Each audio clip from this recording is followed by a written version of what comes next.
Hey guys, welcome back. Gift here again today. Warzone and DLSS. You've got questions, I've got answers. Let's get into it.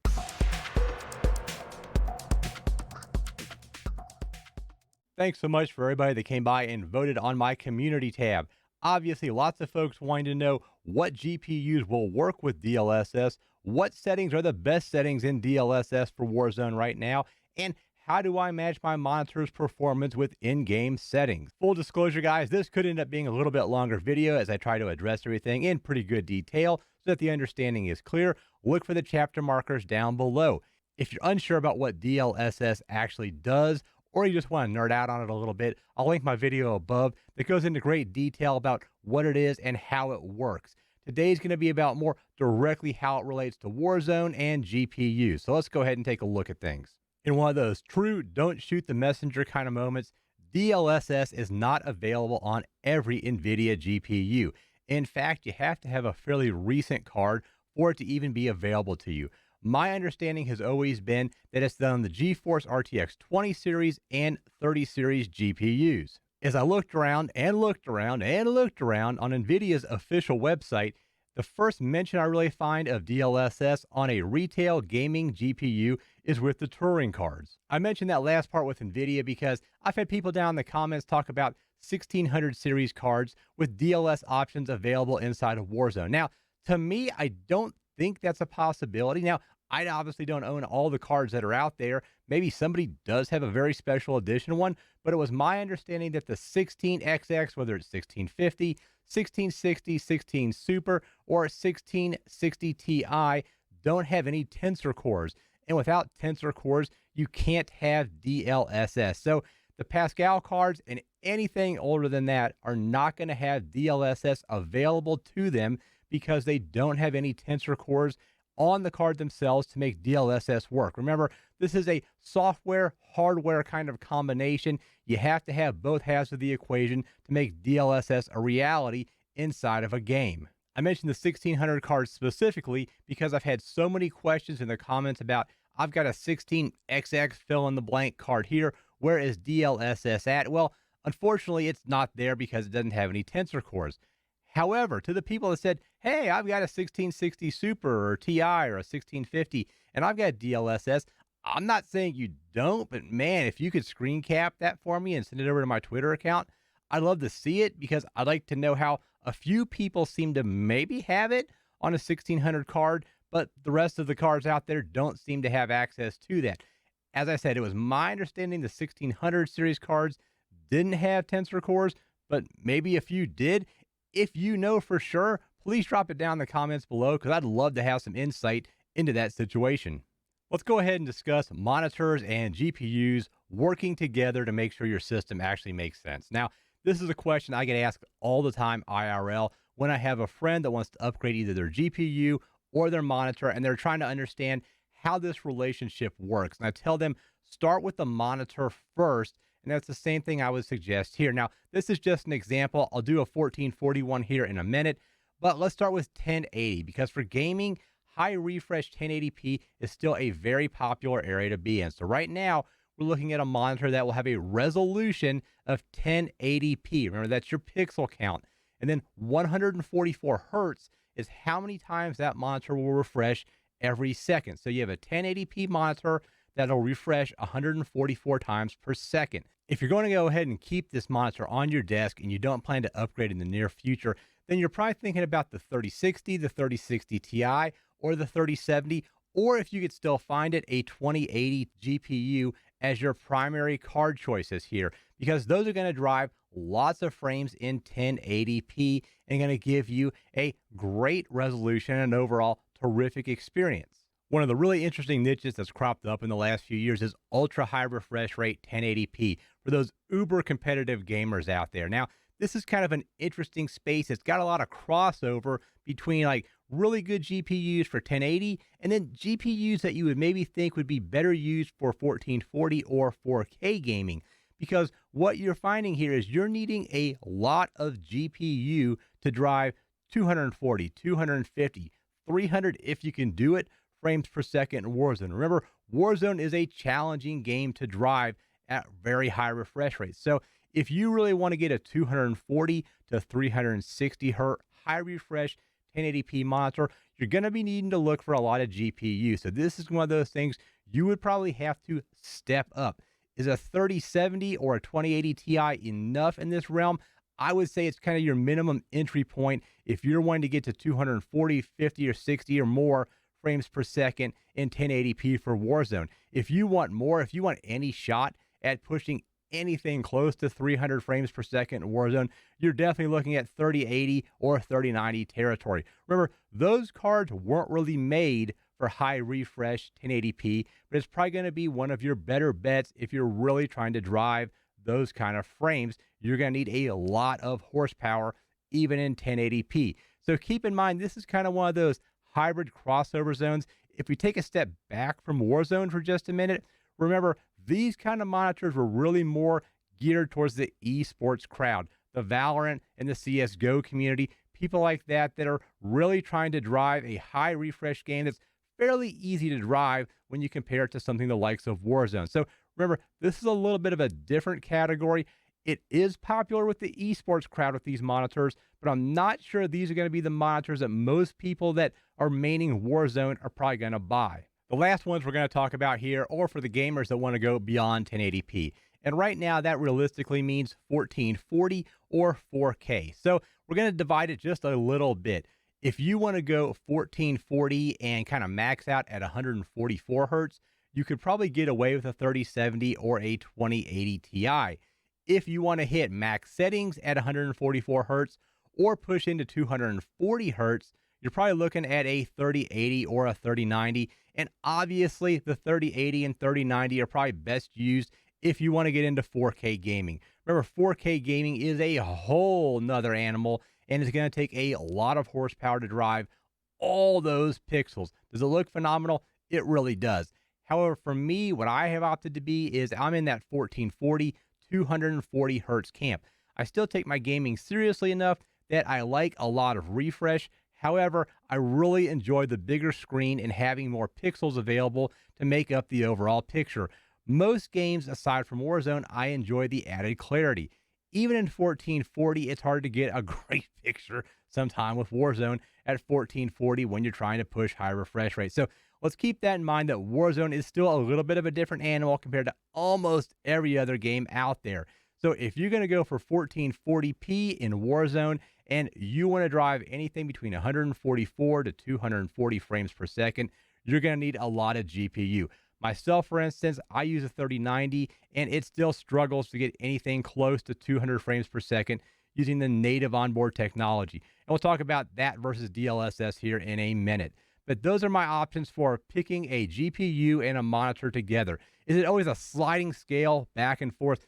It absolutely is. What I'm here to say is, though, if you're trying to play at 1080p and 144 hertz, don't go shopping for a 3080 or a 3090. However, on the other hand, if you're trying to play in 1440 or 4K, a 3070 is probably not going to be the GPU that's going to give you the best experience. So remember, you kind of want to balance the monitor that your game is going to run on and the GPU and make sure those two things work together. Before somebody shouts it in the comments, I get it. The rest of your system does matter also. You can't go out there with a 10-year-old CPU and a brand new 3090 and a really great monitor and expect to have a wonderful gaming experience. So the rest of the system does matter, but there's so many options you could have with a gaming PC. I'm not going to try to address all of those today. Right now, we're just going to say monitor and GPU. Let's make sure you're operating in the same realm with both of those components. All right here, guys. So now we are obviously in game. And I'll go over the settings that I use personally and try a couple different things here and show you what it actually looks like and kind of what you can experience here inside of the game so that you have an idea of what your settings might be per the GPU that you're using. Okay, guys, a few points of disclosure here. Although I do have GeForce Experience installed on this PC, as you can see here, there's no game filters turned on whatsoever here. So what you're going to see here is going to be the same experience that anybody else would have just running the PC itself. Now, when we go over here into options, you're going to see right now I've got brightness set on 55, and I do understand it's a little bit brighter than what the game would like to have, but it is a shadowy AF game. And with no filters running, I'm just trying to lighten up some of those darker corners. Okay, coming over here to look at graphics, I'm just going to run everything natively, so to speak. I'm not going to have any DLSS turned on, but I'll show you what the settings are. So this is a 1440p monitor. So the first thing to keep in mind here is render resolution. Now, with a new install of the game, updates, things like that on PC, this number will get way out of whack. And I do understand there's games you can play with render resolution. I've done it myself where you tweak up the resolution a little bit to get a little bit more clarity, things like that.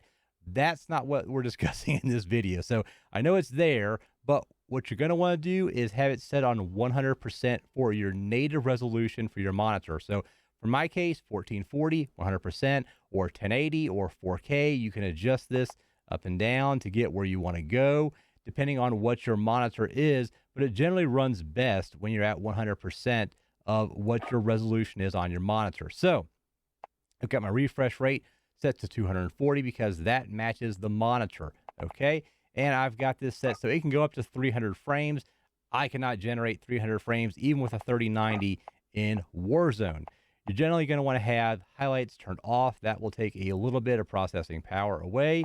And generally speaking, I think pretty much everybody agrees that enabled plus boost is the option to go with here for Nvidia Reflex low latency options. You want to make sure have your shaders are running. Now, I'm going to go ahead for right now, leave this on normal for stream quality. I like my game to look okay. I get it that I could get a few more frames if I turn down both the textures and the anisotropic filtering here, but I'm going to leave them both on high because I already feel like it's kind of a messy, blurry game to begin with. And when I start turning these down, then it even starts looking messier and messier. So beyond that, we're going to leave particle quality on low, impact enabled. We're going to have tessellation turned off. We're going to have on-demand streaming enabled. I've only got it set for 10 gig, and I've got that at the lowest amount of 16 gig for the texture cache. So shadow and lighting is one of those areas that if you're not careful, you can cost yourself a lot of frames. So what we're going to have here is we're going to have the map resolution on low. Generally speaking, you do want to have your shadow and sun cache enabled. That way it can already be there and running for you. We're going to have particle lighting on low. We're going to have ray tracing turned off, ambient occlusion disabled, and SSR disabled also. One of the other areas that can cost you a ton of frames down here is post-processing effects. Does it sometimes help the game look better? Yes. Can it be a messy, blurry FPS costing affair? Yes, also. So filmic strength, I've got set to 0. Remember, on this pass, we're not going to use DLSS. We'll get back to that in a minute. So anti-aliasing. Now, generally speaking, anti-aliasing and DLSS. Remember, DLSS started off as kind of a substitute for anti-aliasing. You're going to pick one or the other. In this instance, though, what I'm going to do with anti-aliasing is I'm going to have it turned off and see what it looks like. Remember, kind of like DLSS, the more you turn it up to look nicer, the more frames it will cost you. So I'll try to run what the equivalency is in DLSS here next. Depth of field, hate that, turn that off. I cannot stand motion blur. I wish we could actually disable it truly in Black Ops, but we can't. Film grain, turn down to 0. Now, this is a newer option down here, the dynamic resolution and the dynamic resolution frame rate target. This may be an option for people out there, and I'll explain this actually more in combination with DLSS in a minute. But if you're struggling to hit a frame rate that you really want, or even if you're running a big boy GPU, but there's a certain frame rate you're trying to get to, this may be an option to help things be a higher frame rate. Remember, it's going to increase some blurriness, especially around the edges. They're going to try to make it so the middle of your frame, where you're mostly looking at a shooter game, looks crisp, and the edges are probably going to get a little smeary and a little blurry. So an option for more frames, but at a cost of how it's going to look. Okay, so we made it all the way down to the ground here, and you can see we're rocking right around 173, 172, low 170s here, the way we have settings set up at the moment. That's, of course, with a 3090 running the show. So I'm going to go ahead and start our average and run down here to the cave.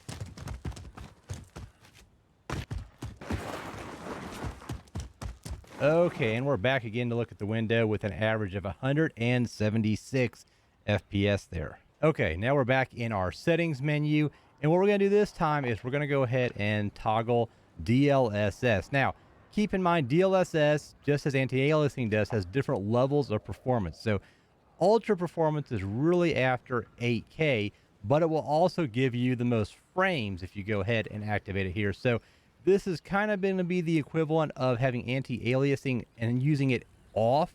So this is the lowest setting we can go and use DLSS. So we're going to keep everything else the same, and we're going to apply settings here.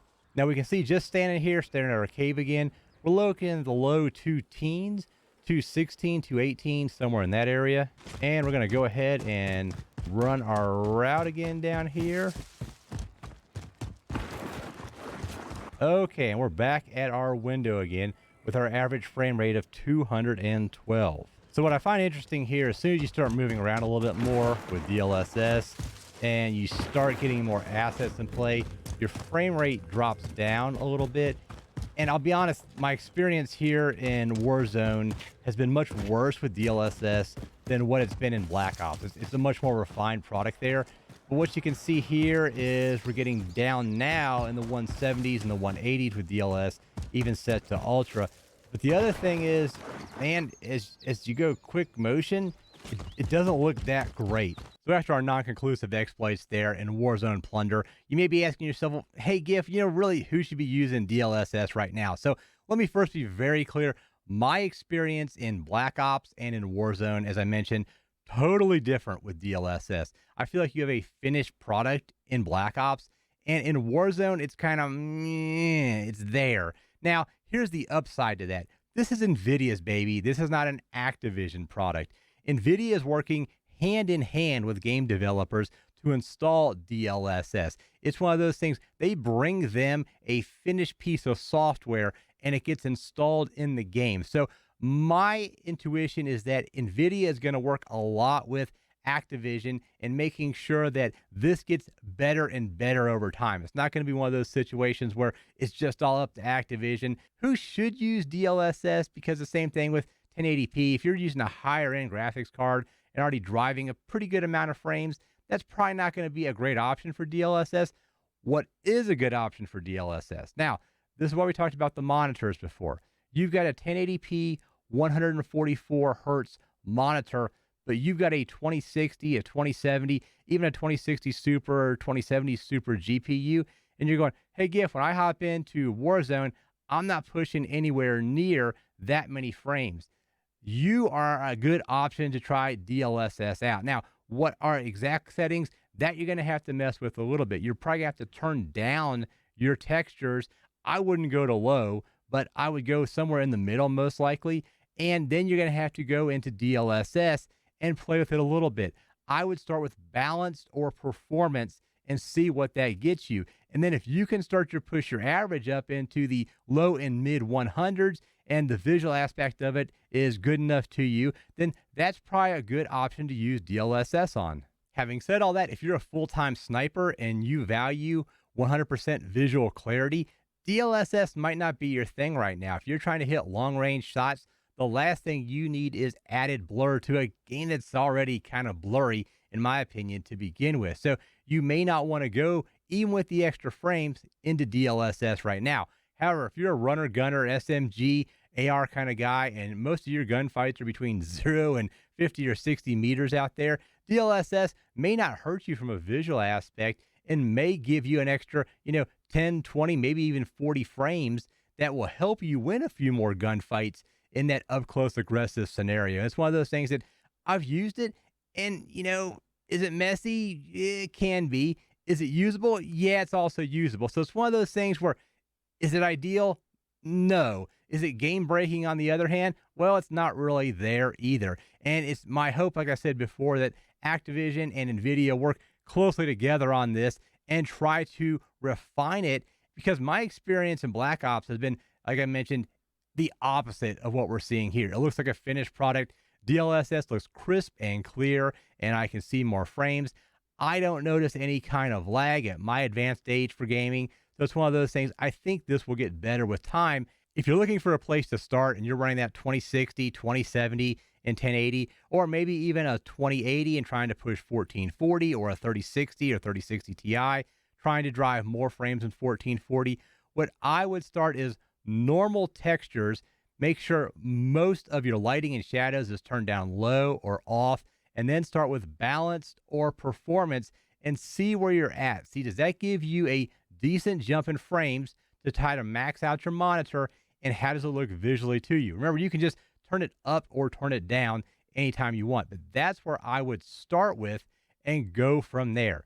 As always, guys, I'll be down around in the comments. If you have questions, concerns, leave them down there and I'll try to address them the best I can. So let me know. Are you already using DLSS? Does it work for you? Do you feel like, yeah, it's good enough to use right now?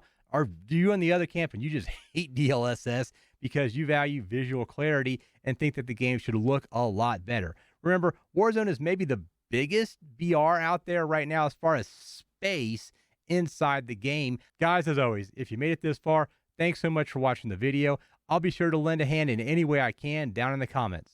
Until next time, good hunting and GIF out.